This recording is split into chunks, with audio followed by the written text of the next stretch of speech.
What do you guys recommend that couples do to build a thriving relationship with each other when they have unresolved childhood trauma? Who doesn't have unresolved childhood trauma? This is the first thing that I'm thinking about. Me too. I'm just rereading the question here, really understanding each other's story when you're not triggered and when you're in your right mind, understanding that narrative of childhood trauma and how it affects today, I think is so, so important, So building the thriving relationship with each other happens when you're at peace and you're calm. So that's it. Getting vulnerable and really sharing the past, I think is really it really is life-giving, and I don't know any other way besides that. And it's scary. It's vulnerable.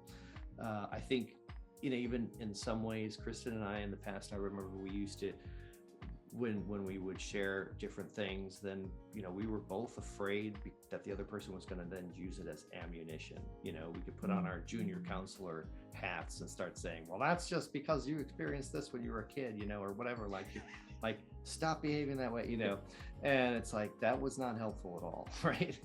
Yeah. So we need to stay out of counseling each other and just come to a place of understanding and love. The other thing is I know this sounds like kind of the antithesis of build the connection as a couple, but do your own childhood work, do your own family of origin work on your own issues. The more I work on my shame, the less reactive I'm going to be, and the more present I'm going to be, and the less I'm going to make it about me. The more I work on my wounds, the better I can show up, the best version of myself.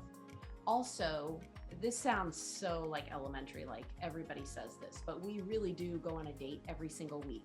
And it's had to change when we do it. Like when Ella was a baby, we had to take her with us because she was super fussy.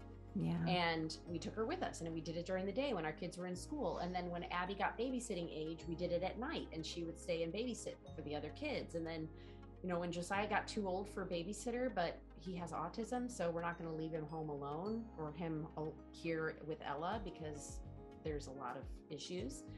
But we were like, okay, we got to do it during the day when the kids are at school. So we're constantly evolving, but we are so committed to that date.